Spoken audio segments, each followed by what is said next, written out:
Ang mabuting balita ng Panginoon ayon kay San Juan.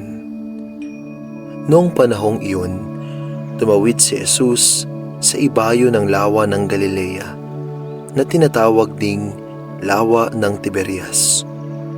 Tumanaw si Jesus at nakita niyang dumarating ang napakaraming tao. Tinanong niya si Felipe, "Saan tayo bibili ng tinapay upang makakain ng mga taong ito?"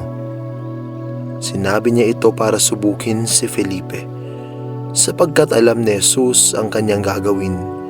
Sumagot si Felipe,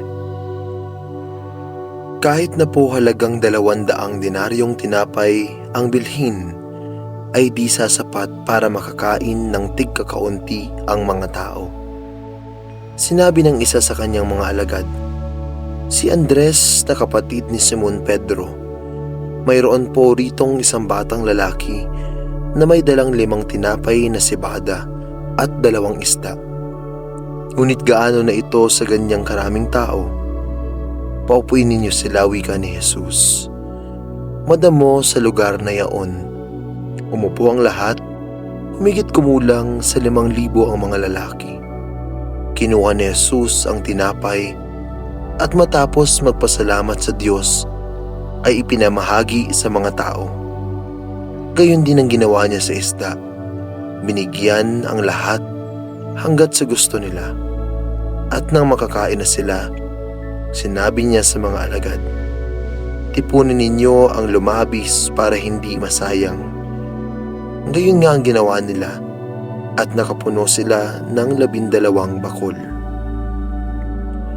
Nang makita ng mga tao ang kababalaghang ginawa ni Jesus, sinabi nila, "Tunay na ito ang propetang paririto sa sanlibutan." Nahalata ni Jesus na lalapit ang mga tao at pilit siyang kukunin upang gawing hari. Kaya muli siyang umalis na mag-isa patungo sa kaburulan. Ang mabuting balita ng Panginoon. Pinupuri ka namin, Panginoong Hesukristo. Mayroon po ritong isang batang lalaki na may dalang 5 tinapay na cebada at 2 isda. Ngunit gaano na ito sa ganyang karaming tao? Sapat na ang anumang mayroon ang tao, gaano man ito kakaunti o kaliit. Sa bendisyon at pagpapala ni Jesus, mapagkakasya ito para sa kapakanan ng lahat ng lumalapit sa Kanya at nananampalataya. Sa pag-iisip ng tao, hindi sasapat ang 5 tinapay at 2 isdang daladala ng bata. Sa kaisipan ng Diyos, sapat na ito para maparami at magkaroon hindi lang ng sapat, kundi para na rin sa darating pa ang muling tinitipong tribo ng Israel. Isa itong himalang binalikan ng mga sumusunod kay Kristo sa liwanag ng kanyang muling pagkabuhay. Ano ang pinagtitibay nito? Una, ang pagmamahal ni Hesukristo sa bayan ng Diyos. Ikalawa, ang kapangyarihan ni Hesukristo bilang Panginoon ng buhay at Panginoong buhay.